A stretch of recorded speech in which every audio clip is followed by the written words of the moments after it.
Do you know that there is a publishing company that wants to make life easier for you as a writer? This publishing company is called World Inkers Printing and Publishing. We publish in all different languages, and we're looking for writers of all genres, all formats. We're looking for scholars, ghostwriters, playwrights, poets, short fiction, novelists, you name it. We're looking for anybody who is interested in writing and the craft of writing to be in touch with us. You can reach us at info.worldinkers@gmail.com. With World Inkers Printing and Publishing, you do not require a lot of money to publish with us. Contact us today at info.worldinkers@gmail.com. Become a winner with other authors at World Inkers Printing and Publishing. Give us a shot. We will surely finish you.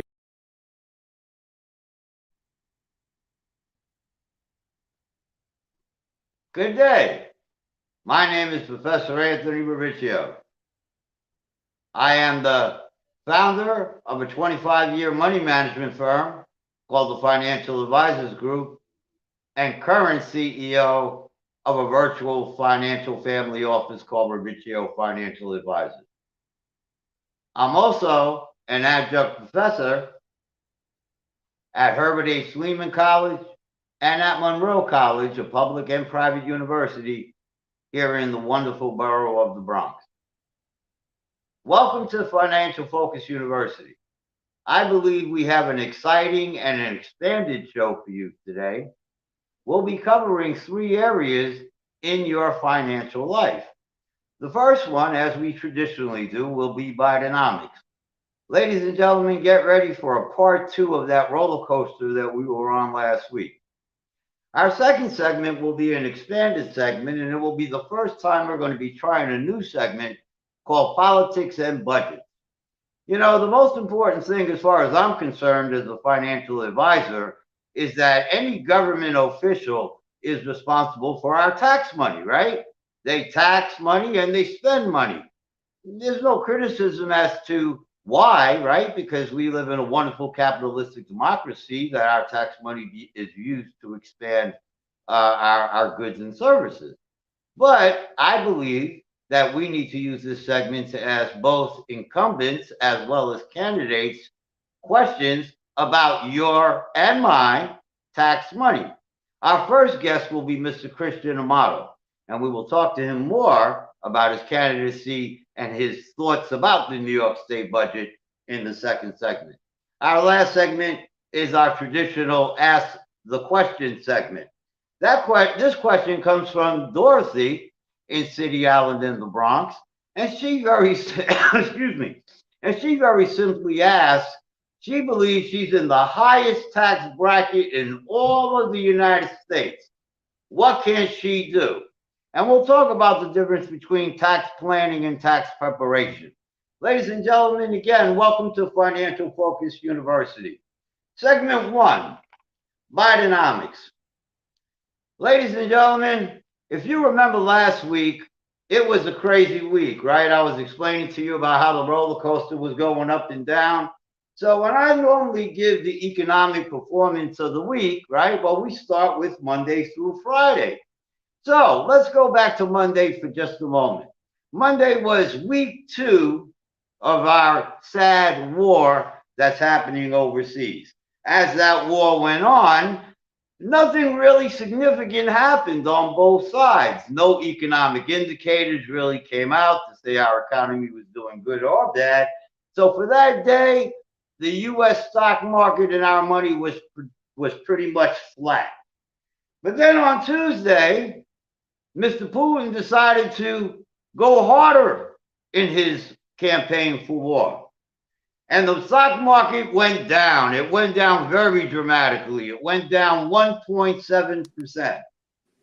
And then Tuesday night, we had our State of the Union address from Joe Biden, which brings us into Wednesday morning. How did the market respond? The market went up. The market went up 1.8%. So pretty much right now, we're in a minor positive territory for the week. And you would think that if good U.S. economic numbers come out later in the week, you would think that by 5 p.m. today, right, that just passed, we would have a good week. So Thursday, U.S. jobless claims come out. And as U.S. jobless claims numbers come out, they show that some people are starting to go back to work. Very good U.S. indicator. Another indicator comes out. Those are called labor costs. Labor costs went up 0.9%. Now, frankly, in a micro economic conversation, I would tell you that's somewhat of a dangerous number. But from a stock market point of view, based on where we're at today, that actually is a very positive number. You know, it shows another sign of a booming economy. But as those numbers were booming yesterday, so was President Putin. President Putin was bombing and bombing and bombing and bombing. So which side won? Well, yesterday, our markets went down 0.7%, which leads us now to today. Well, today we had another great U.S. economic number that came out, the unemployment rate. The unemployment rate went down. It went down to 3.8%, almost confirming the jobless claims numbers that came out the day before. Sounds good, right? As of 5 p.m. today, the U.S. stock market closed negative 1.3%. So, if you look down towards the bottom of the chart, you'll see I got three indicators. So, the stock market for the week was a negative 1.9%. Ladies and gentlemen, from January 1, 2022 to today, the stock market went down 8.2%. And as you can see, as I mentioned to you last week, ladies and gentlemen, I have a co-host on another one of the shows that is of a political nature. This young man here, Mr. Robert Press, he of course won't tell me about the billions of dollars he's got in the markets, but it must be at least millions because he calls me every other day having a heart attack. So last week we decided to I started to create something called the Bob Press Gloom and Doom Index. So this 2-week index shows a negative 1.6%.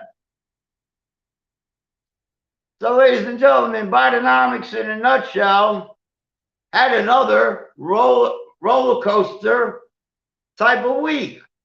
What was the whole underlying factor in the markets? If we can go to the next slide. You will see on the next slide the price of oil. This is a chart representing over the course of the last 25 years the price of oil in India. Why do I say India? Ladies and gentlemen, a little inside baseball stock market tip of the day. The price of oil generally gets flown from India. India, from a world market point of view, generally shows how the oil markets in general are going to do around the world. So as you can see by that chart, you can see that the price of oil has gone up in its highest extent in the last 10 years. You'll also see year over year, from last year to this year, it went up 30%. And then, of course, if you look from the 10-year prior chart going to the left, you'll see that all of our oil prices were, of course, much lower. So one of the underlying factors with Bidenomics has to do with the chart, ladies and gentlemen, that you're looking at. We had a very Bidenomics bad week. Let's hope that we can have Bidenomics and the Bob Press Index have a better week next week. We'll be back in a moment. World Inkers Monthly magazine is a fine source for your literary interests. It's an all-source magazine with poetry, prose, and essays and articles, as well as interviews. It's all full-color art and photography from a variety of voices and artists. You will find this magazine entertaining. This is an all-purpose readership, and we are looking for new voices. The sleek full-color edition of World Inkers Monthly magazine will be something pleasant for your eyes as well as for your mind. And we're looking for authors for one book promotion in the magazine. If you're a business, we want to promote your business. You may submit your book reviews, your academic or non-academic articles on the humanities and the arts, as well as your literary writing and creative output to publication.worldinkers@gmail.com. World Inkers Monthly Magazine does not spare any ink. Keep inking for World Inkers Monthly Magazine.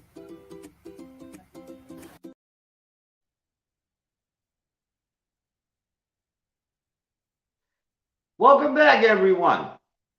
First and foremost, let me apologize about my throat. As I was telling my producer before we went on the air, I think I'm catching a bad cold. So welcome to our second segment. We call it Politics and Budgets. As I said earlier, and let me give this a little preface because I really think it's important for everyone to understand the intention of this segment, because we're hoping to have it at least every other week. Ladies and gentlemen, as I said to you before, we pay taxes, right? And we pay taxes for wonderful things, for schools, bridges, environmental causes. It made our industrial revolution, but we're not in charge of it, right? We just give it to them. We give it to them as per our paychecks, right? That's fine, but we want to make sure that they're using it correctly, right? And then, of course, on the other side of the coin, they might believe that our taxes might need to be increased for certain reasons. Maybe certain topics need to be filled up. Maybe school aid filled up.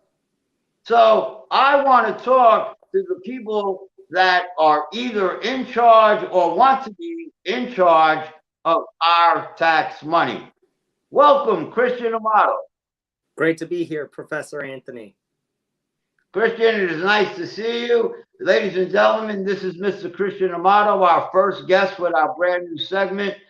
He is running for, he's a candidate for the 36th State Senate District. Christian, did I say that correct? You sure did. Fantastic. I'm the Democratic candidate for the 36th State Senate District. Thank you, sir. So what I like to do with both this segment, and Christian and I spoke a little bit beforehand, is Christian, I want to start and finish by sharing with the audience not just some things about yourself, but more importantly, to get into some of the nitty-gritty of our New York State budget. Sure. You ready? Yeah. All right. Who's Christian AMATO? Sure. So my name is Christian AMATO. I'm a community organizer, a Democrat. I'm the proud son of Italian immigrants. I'm a first-generation Bronxite. This community is my home. I've lived in District 36 my entire life. Over the last 6 years, I've organized throughout the Bronx and Westchester for progressive campaigns, candidates, and causes. During the pandemic, I built a mutual aid network that focused on bringing PPE and food to the Bronx, not just exclusive to any district, the entire Bronx. We've been feeding families week over week for the last year and a half, fresh fruits and vegetables and produce, distributing over 500,000 pounds of fresh fruits and vegetables. And we've distributed over 500,000 masks in the Bronx alone. The Bronx was left behind when it came to COVID recovery. And so we stepped up and made sure to develop a network to make sure that folks were able to get PPE, hand sanitizer, and protect themselves from the COVID-19 pandemic. The pandemic has changed our neighborhoods. It's hurt our workforce. It's burdened renters and homeowners alike. Mr. And our government solutions have been temporary Band-Aids, and that's why I'm running for state senate. Mr. AMATO, and I apologize for not speaking more comprehensively with this question. Sure. When we say the 36th State Senate District, it's a new district. So what neighborhoods are we referring to specifically? Sure. So first of all, I guess we should say this district used to be the 34th State Senate District, but we're just exiting what's called the redistricting process. And basically, based on the census, the density of communities change. So a state Senate district encompasses 250,000 constituents across both Democrats and Republicans and independents and not registered voters as well. So 250,000 people have to live in a district. So the lines get redrawn every 10 years after a census to encompass that population. So now this district is numbered the 36th Senate district. And because of that, it hasn't changed much from its original tertiary boundaries. We lost everything on the sort of Soundview Castle Hill Peninsula, but the neighborhoods that the 36th Senate district includes are Little Yemen, Van Nest, Morris Park, Pelham Parkway, Bronx Park East, all of Throgs Neck, Pelham Gardens, Pelham Bay, Country Club, City Island, Pelham in Westchester, all three sections of Pelham. So that's the village of Pelham as well, and Pelham Manor, sliver of Mount Vernon, and then over towards the Northwest Bronx, a little bit of the Mosholu Parkway, Bedford Park, and Kingsbridge, and Riverdale and Woodlawn Heights. That's a lot of territory. It's a big district. So I got to ask you then, if you want to, well, or better yet, before I ask you that, let me take a step back. Sure. So then why state senate as opposed to state assembly or any other state position? Why state senator? Well, as you know, our current state senator is running for Congress, and this is an open seat now. But I've been organizing in the 36th Senate District for a very long time. It's a district I know very well. I worked in the state Senate for this district back when it was numbered the 34th State Senate District. I'm familiar with the constituents and the concerns. But most importantly, I'm really running because I believe that we need community-centered leadership in the Bronx, and we're not seeing much of that. And in order to deliver that type of leadership, I also believe I'm going to need a sizable budget. The assembly budget is not as large as a state Senate budget. A state Senate budget comes around $500,000 just for staff alone. And that's what this community, which is so large and so spread out across the Bronx, really needs. We need to be able to finance a staff that can deliver modern and accountable constituent care. And that takes a healthy budget to do that the assembly just doesn't have. So I'm going to actually maybe spin around towards the end of our conversation and get back to that piece of the budget. But to talk about the state budget for one moment, what committees, based on the health of the district, do you believe are the most important that you should be sitting on? Well, definitely cities. The health committee, if I could be on Ways and Means, that's where the money gets allocated. That'd be wonderful. You know, I think I have to tell you, it's a little early to be thinking through all of my committees just yet. We just kicked off petitioning earlier this week. So I'm more focused on developing a platform. But Cities 1, Cities 2 are committees that can really address the needs of Bronxites, Ways and Means, and the health committee. You know, where the Bronx is 62nd in health. Coming out of a pandemic, we've been left behind in the recovery process. So we're going to have to find ways to really accelerate the healthcare of Bronxites. I apologize for that question. No, it's okay. Maybe I should have asked this question first, the question I'm going to ask now. So I understand that in this week's local newspaper in your community, the Bronx Times, there was a recent article about you, very well done. But in the article, they indicated that you label yourself as a progressive. So the question is what does that mean when you're sitting down in front of the New York State budget and you say to yourself, okay, I want to implement certain things that will trickle down, of course, to the state, but more importantly, to the 36th district? Right.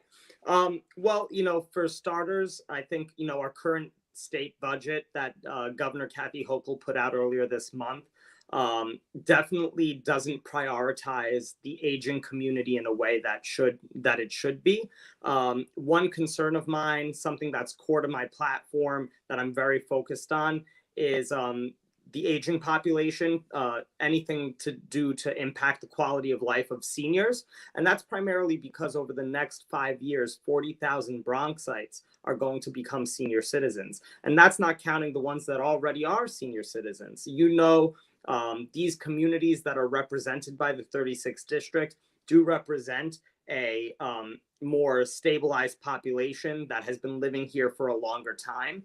And so we have to be thinking about seniors' quality of life as well. And that's something that young people can definitely relate to as they're watching their parents get older and starting to consider their care. So for me, when we think about what a progressive legislator might be thinking about when it comes to delivering in the budget, I look at the fact that the aging, blind, and disabled budget, for increasing Medicaid could be a little stronger. I also think about the fact that most of our current budget prioritizes telehealth as a method for receiving health care. And while there are certain carve-outs to give people deductions based on telehealth services, those services are extremely limiting to senior citizens who are not able to access technology the way a younger constituent can. But in addition to that, people below the poverty line may not also have the tools to access that care. So we have to find ways that the senior population can gain more access to care that isn't limited by technology or any other fiscal barrier. I'm glad you put it that way, because I guess this question will now harp on that spending a little bit deeper. So my question now would be what would you believe, again, thinking the state in general, but more particularly your district, what do you believe in the state budget needs to be increased? Sure. So I think we have to expand the essential plan. When the number of dollars allocated to Medicaid and Medicare is not as high as advocates were hoping for. It came in at 250% of the FPL. It actually should be roughly around 300. There's no immigrant coverage in our healthcare proposals in the governor's current budget. In the Bronx, that's incredibly important. We have a vast immigrant population. There's no change to the Medicare savings program eligibility. But actually, if we can, I'd love to talk about a couple of other progressive pieces of legislation outside of healthcare that I think could really benefit Bronxites too. Well, listening. Great. Well, I think, earlier you had asked me what type of policies are progressive, something that a legislator with a progressive background might be looking at.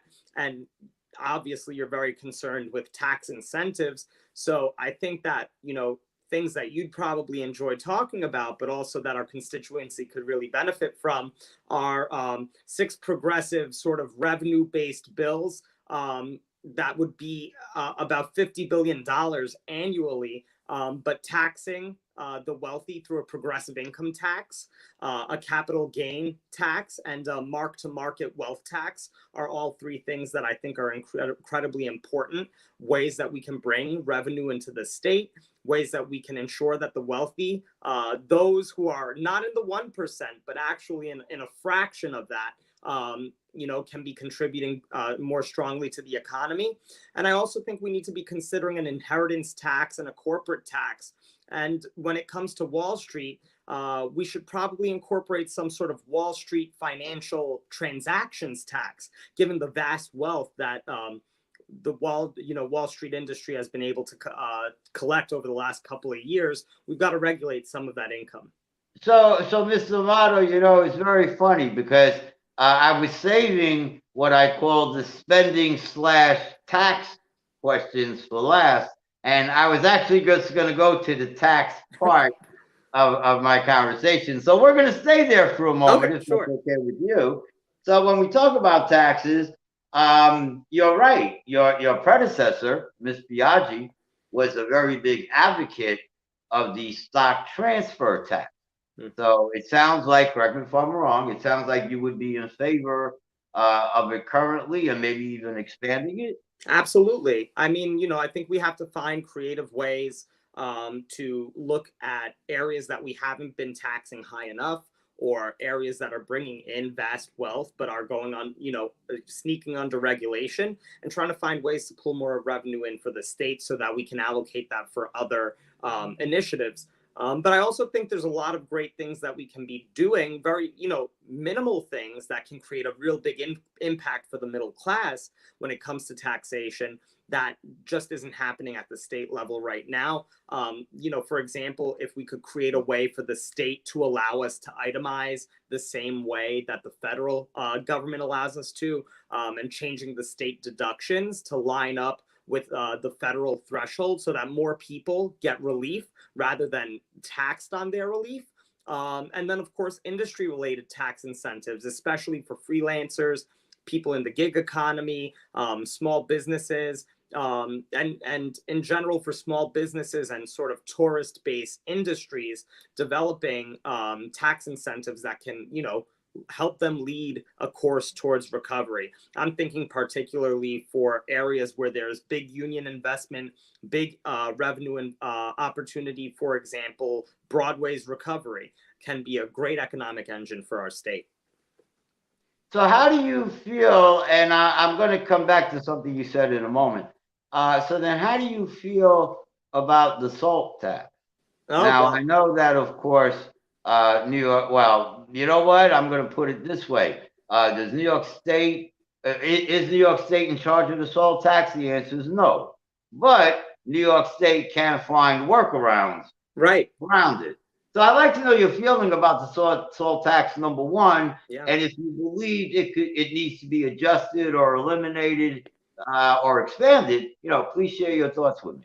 Well, actually, under Trump's presidency, it was basically hollowed out. The SALT tax hardly exists anymore. There's a congressman up in District 17. His name is Mondaire Jones, who's been working really, really hard to bring the SALT tax back. Now, the SALT tax doesn't really affect folks living in the Bronx as much as it affects our neighbors in our district in Pelham and Mount Vernon, many of whom are homeowners with higher taxes. And they really counted on the SALT tax to be able to afford their homes. So what you're seeing right now, because they're not getting that deduction that the SALT tax typically gave them, what you're seeing is people really struggling to make ends meet at home because they're unable to pay for the maintenance of their home and the tax that they're now incurring. So you're seeing residents who are dealing with leaks in their roof because they're not getting that deduction anymore, and they have to cover that tax bill as opposed to getting a credit back that allows them to take care of that leak.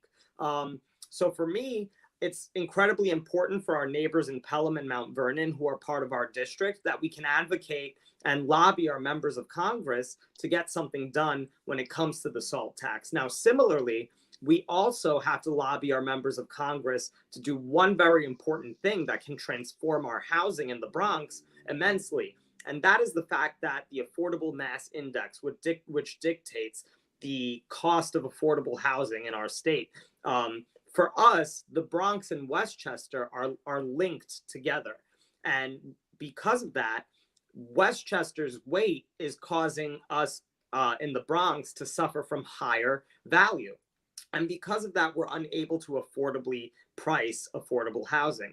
We need to separate the Bronx and Westchester from the AMI in order to maintain affordable housing in the Bronx and actually restore affordable housing in the Bronx in a way that's cost effective and pragmatic for Bronxites. So these are two things, the SALT tax and also the AMI, that as a state senator, you have no oversight in the Senate, but you can lobby your congressional delegation to do this work. And that's something that I plan to do when elected. Christian, I want to ask you a couple of quick questions, if I might. Our segment is coming to a close, and I do want to recognize we do have some audience participation. I want to thank the audience that I'm going to come back to at the end, but our segment is closing. Still staying on taxes, though. Are there any taxes that you see in the budget that you would consider decreasing? That's interesting. At the moment, that's not something I've noticed, but I'm happy to get back to you with a response. And if there's any taxes you think should be decreased, I'm happy to listen to your recommendations. Thank you.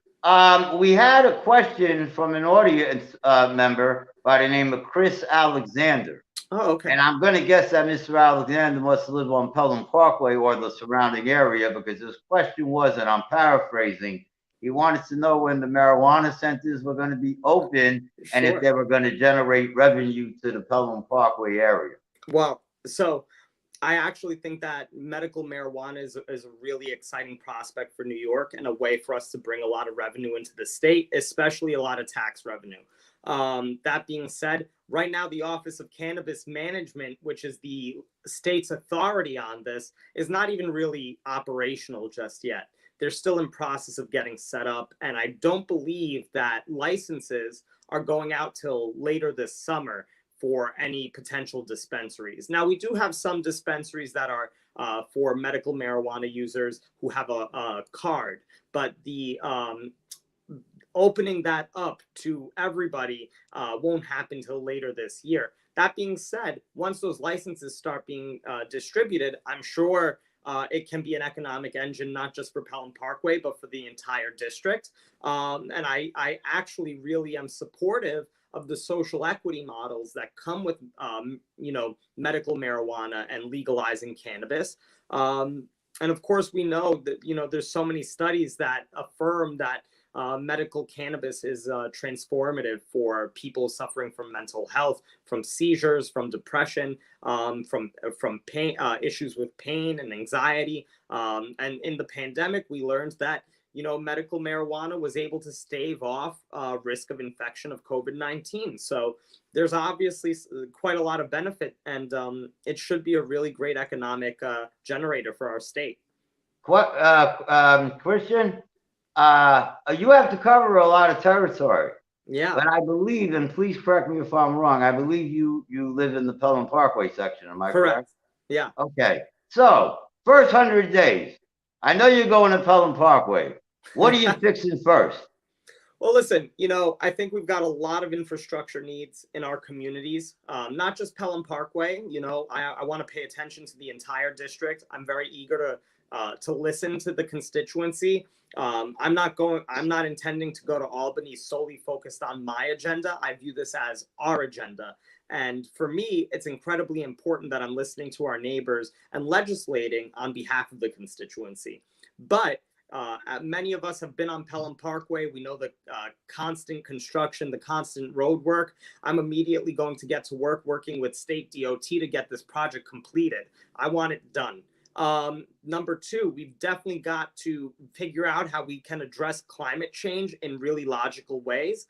One of those logical ways is our aging infrastructure. In Riverdale, in Throgs Neck, in Pelham on City Island, anytime there's a surge storm, our sewers get flooded. We need to invest in our crippling infrastructure that can't support the weight of our changing climate.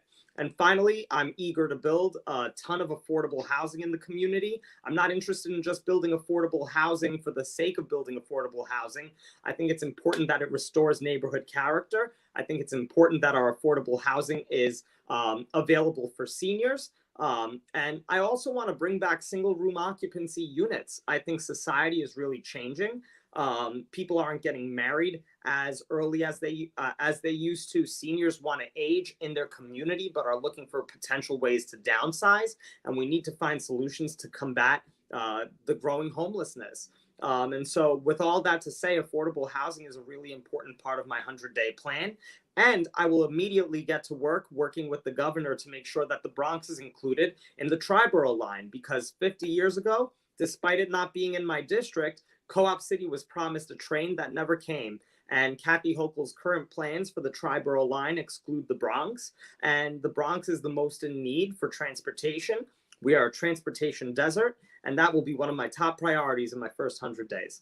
That's a lot in 100 days. I hope I get to see you, or at least bring your barber with you. Last question. Last question before we go. And it's not from me. And I want to thank you very, very much for being on our show. Absolutely. Last question comes from an audience member that I saw, our Mr. Gloom and Doom person, Mr. Robert Press, who I believe his question was, where was the victory party? You know what? It's a little early to plan that. But we'll find a nice local place to celebrate. You know, I've got a lot of doors to knock beforehand, but I'll make sure I'll give you an update when I pick out a location. Chris Alexander just indicated he wanted to thank you for spending the time to answer his question. Christian, absolutely. I want to wish you the very, very best of luck on your campaign. Thanks, that's Anthony. A lot to do in the first 100 days. More importantly, I want to thank you for explaining part of your thoughts with the budget.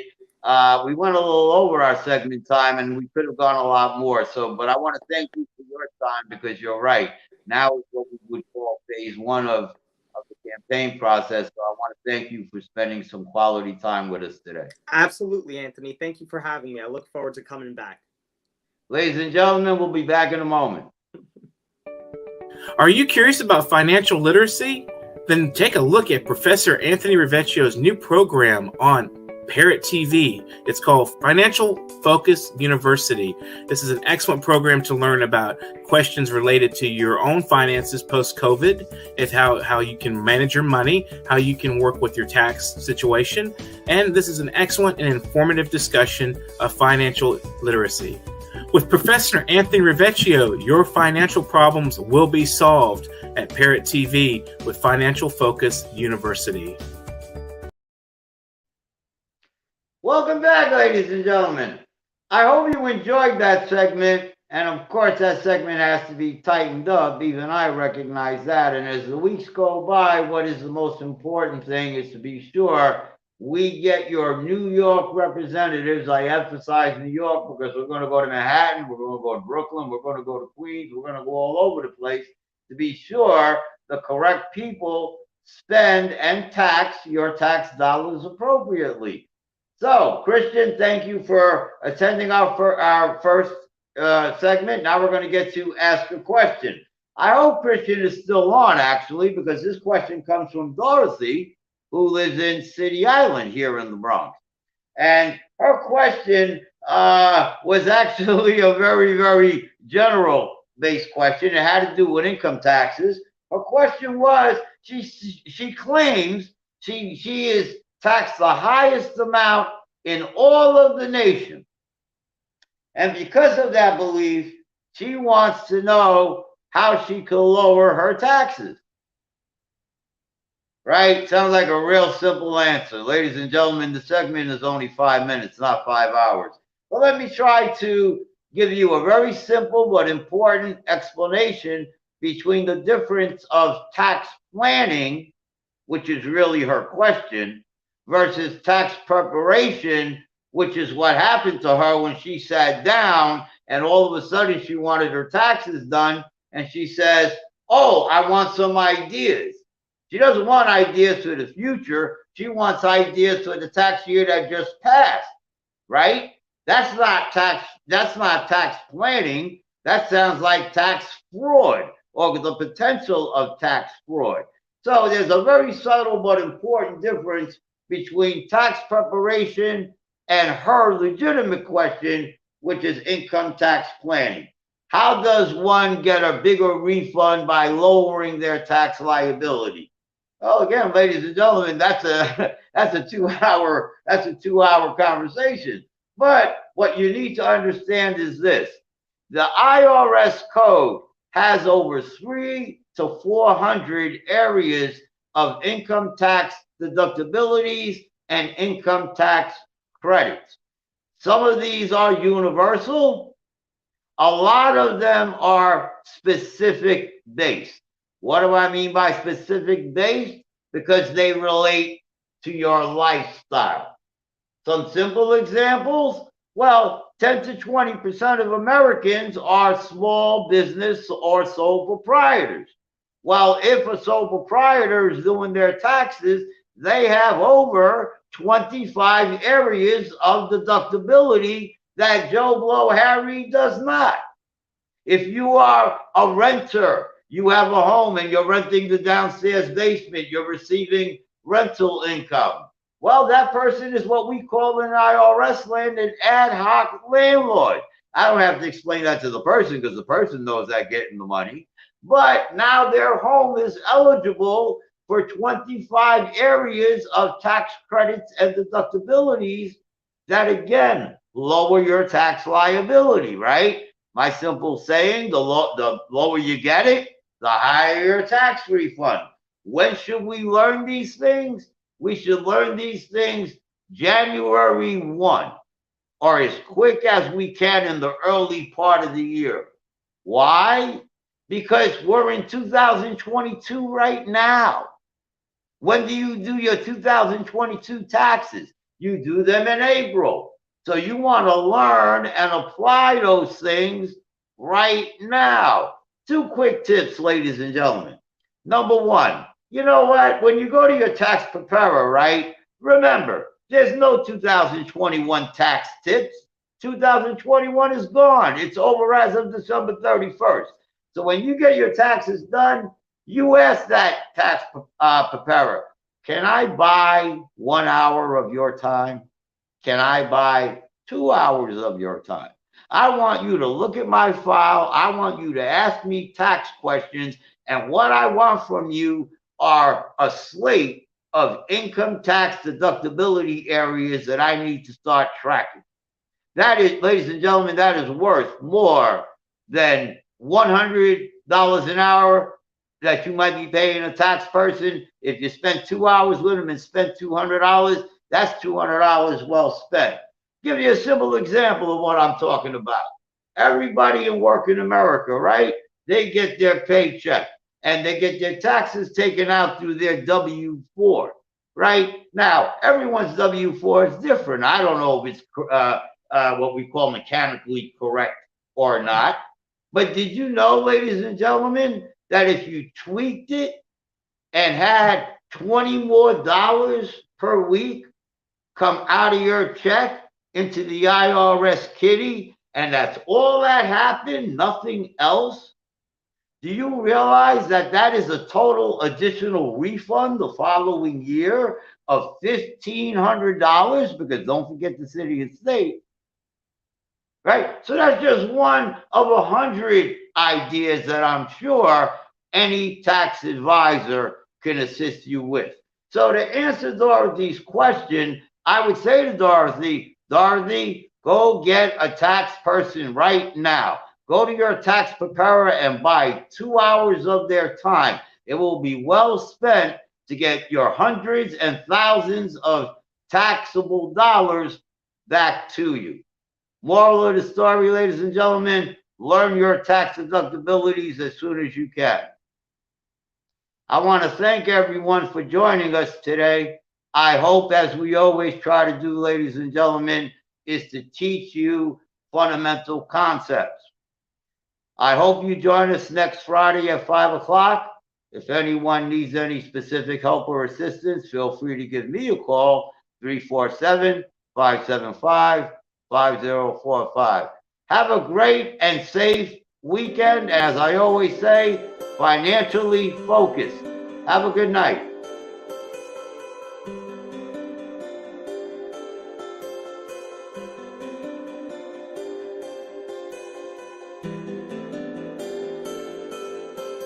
Do you know that there is a publishing company that wants to make life easier for you as a writer? This publishing company is called World Inkers Printing and Publishing. We publish in all different languages, and we're looking for writers of all genres, all formats. We're looking for scholars, ghostwriters, playwrights, poets, short fiction, novelists, you name it. We're looking for anybody who is interested in writing and the craft of writing to be in touch with us. You can reach us at info.worldinkers@gmail.com. With World Inkers Printing and Publishing, you do not require a lot of money to publish with us. Contact us today at info.worldinkers@gmail.com. Become a winner with other authors at World Inkers Printing and Publishing. Give us a shot. We will surely finish you.